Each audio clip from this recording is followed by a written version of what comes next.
ಭದ್ರ ವ್ಯವಸ್ಥೆಯನ್ನು ಎಲ್ಲಿ ಮೇನ್ ರೋಡಲ್ಲಿ ತೆರವುಗೊಳಿಸಿರ್ತಕ್ಕಂಥದ್ದು ಅವ್ರನ್ನ ಎಲ್ಲಿ ಪರಿಹಾರ ವ್ಯವಸ್ಥೆ ಮಾಡಿಕೊಟ್ಟಿಲ್ಲ. ಆದರೆ ಈಗಾಗಲೇ ಸ್ಟ್ರೀಟ್ ವೆಂಡರ್ ಆಕ್ಟ್ ಅಡಿಯಲ್ಲಿ ಮತ್ತು ನಮ್ಮ livelihood mission Karnataka street vendor scheme ಅಡಿಯಲ್ಲಿ ಇದುವರೆಗೆ ಟೌನ್ ಡೆಂಡಿ ಕಮಿಟಿ ಮುಖಾಂತರವಾಗಿ ಮೀಟಿಂಗ್ ಕರೆದ್ರು ಹೊರತು ಇದುವರೆಗೂ ಎಲ್ಲೂ ಪರಿಹಾರ ವ್ಯವಸ್ಥೆ ಮಾಡಿಕೊಟ್ಟಿಲ್ಲ. ಆದ್ದರಿಂದ ಈಗಾಗಲೇ ನಮ್ಮ ಸುಪ್ರೀಂ ಕೋರ್ಟ್ ಏನು ಒಂದು ಕಾನೂನನ್ನು ಆದೇಶನ 19ರಲ್ಲಿ ಆದೇಶ ಹೊರಡಿಸಿರ್ತಲ್ಲ, ಅದರಲ್ಲೇ ಹೇಳಿರ್ತಕ್ಕಂಥದ್ದು 1.2 ಮೀಟರಷ್ಟು 4 ಅಡಿ ಜಾಗ ಬಿಟ್ಟು ವ್ಯಾಪಾರ ಮಾಡುವುದಕ್ಕೆ ಆ ಸ್ಪಷ್ಟತೆಗೆ ಆದೇಶದಲ್ಲಿ ಇರ್ತಕ್ಕಂಥದ್ದು. ಆದರೆ ಇದನ್ನು ನಮ್ಮ ಬೀದಿ ಬದಿ ವ್ಯಾಪಾರಿಗಳಿಗೆ ಬೆಂಗಳೂರು ನಗರದಲ್ಲಾಗಿರ್ಬೋದು ಮತ್ತು ಅನೇಕ ಕಡೆ ಆಗಿರ್ಬೋದು ಬೀದಿ ಬದಿ ವ್ಯಾಪಾರಿಗಳಿಗೆ 4 ಅಡಿ ವ್ಯವಸ್ಥಿತವಾಗಿ ಜಾಗ ಬಿಟ್ಟು ಅಲ್ಲಿ ವ್ಯಾಪಾರ ಮಾಡೋದಕ್ಕೆ ಅನುಮತಿ ಇದೆ. ಸುಪ್ರೀಂ ಕೋರ್ಟು ಎಲ್ಲೂ ಸ್ಪಷ್ಟವಾಗಿ ಬೀದಿ ಬದಿ ವ್ಯಾಪಾರಿಗಳನ್ನು ಒಕ್ಕಲೆಬ್ಬಿಸಬಾರ್ದು ಅಂತ ಸ್ಪಷ್ಟತೆಗೆ ಹೇಳಿರ್ತಕ್ಕಂಥದ್ದು. ಮತ್ತು ಸರ್ಕಾರ ಒಂದು ಆದೇಶದಲ್ಲಿ ಬರ್ತಕ್ಕಂಥದ್ದು 1.2 ಮೀಟರಷ್ಟು ಅಂದರೆ 4 ಅಡಿ ಅವ್ರನ್ನ ಜಾಗ ಮಾಡುವುದಕ್ಕೆ ಓಡಾಡುವುದಕ್ಕೆ ಜಾಗ ಬಿಟ್ಟು ವ್ಯಾಪಾರ ಮಾಡುವುದಕ್ಕೆ ಅಲ್ಲಿ ಆದೇಶ ಇರತಕ್ಕಂಥದ್ದು. ಆದರೆ ಇದು 30ನೇ ತಾರೀಕು ಡೆಡ್ಲೈನ್ ಏನು ಕೊಟ್ಟಿರ್ತಕ್ಕಂಥದ್ದಲ್ಲ, ಅದು ಬೀದಿ ಬದಿ ವ್ಯಾಪಾರಿಗಳಿಗೆ ಡೆಡ್ಲೈನ್ ಅಂತೂ ಬರೋದಿಲ್ಲ. ಯಾಕೆಂದರೆ ಟೌನ್ ಡೆಂಡಿ ಕಮಿಟಿ ಇದೆ. ಆ ಟೌನ್ ಡೆಂಡಿ ಕಮಿಟಿ ಮುಖಾಂತರವಾಗಿ ಅವರಿಗೆ ಅಲ್ಲೇ ಪರಿಹಾರ ವ್ಯವಸ್ಥೆ ಮಾಡಿಕೊಟ್ಟು ಅಲ್ಲಿ ಏನು 4 ಮೀಟ್ರ್ ಇರ್ತಕ್ಕಂಥದ್ದು, 1.5 ಮೀಟ್ರ್ ಇರ್ತಕ್ಕಂಥದ್ದು, 9 ಮೀಟ್ರ್ ಇರ್ತಕ್ಕಂಥದ್ದು ಒಂದು ಸೈಡ್ ಒನ್ ವೇ ಆಗಿದ್ದರೆ ಅವ್ರಿಗೆ ಜಾಗವನ್ನು ಅಲ್ಲಿ ಸಪ್ರೇಟಾಗಿ ಪಕ್ಕದಲ್ಲಿ ವ್ಯವಸ್ಥೆ ಮಾಡಿಕೊಟ್ಟು ತೆರವುಗೊಳಿಸ್ತೀವಿ. ಅದರೇನು ಅಭ್ಯಂತರ ಏನಿಲ್ಲ. ಆದರೆ ಏನೂ ಮಾಡಿಕೊಡಿದ್ರೆ ತೆರವುಗೊಳಿಸೋದು ಕಷ್ಟ ಆಗಿರ್ತಕ್ಕಂಥದ್ದು.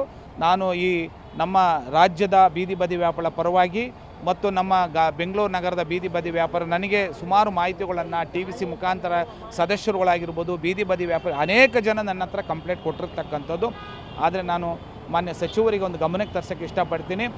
ತಾವು ಮೀಟಿಂಗ್ ಮಾಡಿರೋ ಸತ್ಯ ಇಲ್ಲ ಅಂತ ಹೇಳಲ್ಲ, ಒಂದು ಪರಿಹಾರ ವ್ಯವಸ್ಥೆ ಜಾಗವನ್ನು ಮಾಡಿಕೊಟ್ಟು ಅದನ್ನು ತೆರವುಗೊಳಿಸ್ತೀನಿ ಅಂತ ನಾನು ಹೇಳೋಕ್ಕೆ ಇಷ್ಟಪಡ್ತೀನಿ ಅಂತ ಹೇಳಿ ಕರ್ನಾಟಕ ಪ್ರದೇಶ ಬೀದಿ ಬದಿ ವ್ಯಾಪಾರಿಗಳ ಸಂಘಟನೆ ಒಕ್ಕೂಟದ ವತಿಯಿಂದ ನಾನು ತಿಳಿಸೋಕ್ಕೆ ಇಷ್ಟಪಡ್ತೀನಿ. ಕಡೆ ಎಲ್ಲ ಇಟ್ಟಿದ್ದಾರೆ, ಅವರಿಗೆ ನಾಳೆಯಿಂದ ದುಪ್ಪಟ್ಟು ದಂಡ ಹಾಕಿ ಅಂತ ಹೇಳಿದ್ದಾರೆ ಸಚಿವರು. ಅದ್ರ ಬಗ್ಗೆ ಇಲ್ಲ, ಇವರು ಏನು ಒತ್ತುವರಿ ಮಾಡಿದ್ದಾರೆ ಅದನ್ನು ತೆರವು ಮಾಡಲಿ, ಅದೇನು ಅಭ್ಯಂತರ ಇಲ್ಲ. ಈ ಬೀದಿ ಬರಿ ವ್ಯಾಪಾರಿಗಳಿಗೆ ಏನು ಸಮೀಕ್ಷೆ ಆಗಿದೆ ಬೆಂಗಳೂರಲ್ಲಿ, ಅವರಿಗೆ ಒಂದು ಪರ್ಯಾಯ ವ್ಯವಸ್ಥೆ ಮಾಡಿ ತೆರವು ಮಾಡಬೇಕಾಯಿತು. ಇವರು ಏಕಾಏಕಿ ಮಾಡಿರೋದ್ರಿಂದ ಅವರು ಜೀವನ ಮಾಡೋದು ಕಷ್ಟ ಇದೆ. ಎಲ್ಲಿ ದೊಡ್ಡ ಜಾಗ ಇದೆ ಅಥವಾ ಅವರನ್ನೇ ಗುರುತು ಮಾಡಿ ವೆಂಡಿಂಗ್ ಝೋನ್ ಅಂತ ಮಾಡಬೇಕು, ಅದೇ ಏನೂ ಮಾಡಿಲ್ಲ. ಅವರು ಏಕಾಏಕಿ ತೆರವು ಮಾಡಿಬಿಟ್ಟು ಈಗಲೇ 1.5-2 ತಿಂಗಳಾಯಿತು. ಅವರು ಜೀವನ ಮಾಡೋದು ಕಷ್ಟ ಇದೆ. ಯಾರು ನಿಜವಾದ ವ್ಯಾಪಾರ ಅಂಥವ್ರನ್ನ ಗುರುತಿಸೇ ಇವ್ರು ಕೊಡಲಿ, ಇಲ್ಲ ಅಂತಿಲ್ಲ. ಆದರೆ ಸರ್ಕಾರ ಏಕಾಏಕಿ ಹಿಂಗೆ ಮಾಡಿರೋದ್ರಿಂದ ಬೀದಿ ಬದಿ ವ್ಯಾಪಾರಿಗಳು ಅವ್ರ ಜೀವನ ಮಾಡೋದು, ಅವರ ಹೆಂಡತಿ ಮಕ್ಕಳು ಪಾಪ ಒಂದೊಂದು ಮನೇಲಿ 4-5 ಜನ ಇರ್ತಾರೆ, ಜೀವನ ಮಾಡೋದು ಭಾಳ ಕಷ್ಟ ಆಗುತ್ತೆ. ಸರ್ಕಾರ ಅದನ್ನು ಯೋಚನೆ ಮಾಡಿ ಅವ್ರಿಗೊಂದು ಪರ್ಯಾಯ ವ್ಯವಸ್ಥೆ ಮಾಡಿ ತೆರವು ಮಾಡಬೇಕು ಅಂತ ನಾನು ಕೇಳ್ಕೊತೀನಿ ದಯವಿಟ್ಟು. ಈಗ ಫೈನ್ ಹಾಕಕ್ಕೆ ಹೇಳಿದ್ದಾರೆ ಸರ್. ಫೈನು 5-5 ಸಾವಿರ. ಪಾಪ ಬೀದಿ ಬದಿ ವ್ಯಾಪಾರಿ ಏನು ಭಾಳ ಸಂಪಾದನೆ ಮಾಡಲ್ಲ, 500,000 ಸಂಪಾದನೆ ಮಾಡ್ತಾನೆ ಉದಾಹರಣೆ. ಇವರು 5-5 ಸಾವಿರ ಫೈನ್ ಹಾಕ್ಬಿಟ್ರೆ ಅವ್ನು ಎಲ್ಲಿ ಹೋಗಬೇಕು? ಎಲ್ಲ ನಿರುದ್ಯೋಗಿಗಳ್ರಿ, ಅವರೆಲ್ಲ ಅವಿದ್ಯಾವಂತರಿದ್ದಾರೆ. ಹಾಗಾಗಿ ಅವ್ರಿಗೊಂದು ಪರ್ಯಾಯ ವ್ಯವಸ್ಥೆ ಮಾಡಿಬಿಟ್ಟು ಇವರು ತೆರವು ಮಾಡಬೇಕು ದಯವಿಟ್ಟು. ನಾನು ಸರ್ಕಾರ ಮತ್ತು ನಮ್ಮ ನಗರಾಭಿವೃದ್ಧಿ ಸಚಿವರಲ್ಲಿ ಕೇಳ್ಕೊಳ್ಳೋದು ಏನಪ್ಪ ಅಂದರೆ ಅವರಿಗೆ ಶೀಘ್ರದಲ್ಲಿ ಪರ್ಯಾಯ ವ್ಯವಸ್ಥೆ ಮಾಡಿಬಿಟ್ಟು ಇವರು ತೆರವು ಮಾಡಬೇಕು ಅಂತ ನಾನು ಕೇಳ್ಕೊಳ್ತೀನಿ. ನಮಸ್ಕಾರ. ಹೇಳಿ ಸರ್, ಈಗ ಕೃಷ್ಣ ಬೈರೇಗೌಡರು 30ನೇ ತಾರೀಕು ಒಳಗಡೆ ಒತ್ತುವರಿ ತೆರವು ಮಾಡಬೇಕು, ಮತ್ತೆ ವ್ಯಾಪಾರ ವಹಿವಾಟು ಮತ್ತೆ ಅದೇ ಜಾಗದಲ್ಲಿ ಪ್ರಾರಂಭ ಮಾಡಿ ದಂಡ ಹಾಕ್ತೀವಿ ಅಂತ ಹೇಳಿದ್ದಾರೆ. ಸರ್, ನಾವು ವ್ಯಾಪಾರ ಅದೇ ಜಾಗದಲ್ಲಿ ಆಗ್ತಾಯಿದ್ದೀವಿ. ಆದರೆ ಬೆಳಗ್ಗೆ ಐಟಮ್ ತಗೊಬಂದ್ಬಿಟ್ಟು ಸಂಜೆಗೆ ಐಟಮ್ಗಳನ್ನ ತೊಗೊಂಡೋಗ್ತಾ ಇದ್ದೀವಿ. ಯಾವುದೂ ಒತ್ತುವರಿ ಮಾಡಿಲ್ಲ. ನಮ್ಮ ಪುಟ್ಟಪಾತ್ ಬಂದ್ಬಿಟ್ಟು 18 ಅಡಿ ಅಗಲ ಇದೆ. ನೀವೇನು ನೋಡಿ, ಯಾವುದೂ ಒಂದು ತೊಂದರೆ ಇಲ್ಲ.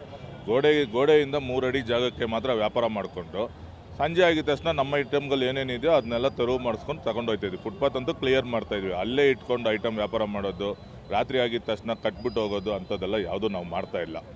ಇದು ಇಷ್ಟು ವರ್ಷಗಳಿಂದ ಮಾಡಿರೋದ್ರಿಂದ ಅವ್ರು ಕೃಷ್ಣ ಬೈರೇಗೌಡರು ಸ್ಪಷ್ಟವಾಗಿ ಹೇಳಿದ್ದಾರೆ, ಆ ಜಾಗದಲ್ಲಿ ವ್ಯಾಪಾರ ಮಾಡ್ಕೊಂಡು ಸಂಜೆ ಎತ್ಕೊಂಡು ಹೋಗೋದಾದರೆ ಯಾವುದೋ ಒಂದು ತೊಂದರೆ ಇಲ್ಲ. ಬೇರೆಯವ್ರಿಗೆ ತೊಂದರೆ ಆಗೋ ಥರ ಇದ್ದರೆ ಮಾತ್ರ ಅದಕ್ಕೆ ದಂಡ ಅದೇನಿದೆ ಅದಕ್ಕೆ ನಾವು ಸ್ವೀಕರಿಸ್ತೀವಿ. ನಮ್ಮಲ್ಲಿ ಇವಾಗ ಇದ್ದಕ್ಕಿದ್ದಂಗೆ ಇವತ್ತು ತೆರವು ಮಾಡಿಸಿದ್ರು. ಏನು ತೆರವು ಮಾಡಿಸಿದ್ರು? ಯಾವುದು ಅಡ್ಡಿ ಇದೆಯೋ ಅಡ್ಡಿ ಇರೋ ಪ್ರದೇಶಗಳನ್ನ ತೆರವು ಮಾಡಿಸಿದ್ರು. ನಮ್ಮಲ್ಲಿ ಬಂದರು, ಅಧಿಕಾರಿಗಳು ಬಂದರು, ಎಲ್ಲ ತೆರವುಗೊಳಿಸಿದ್ದಾರೆ.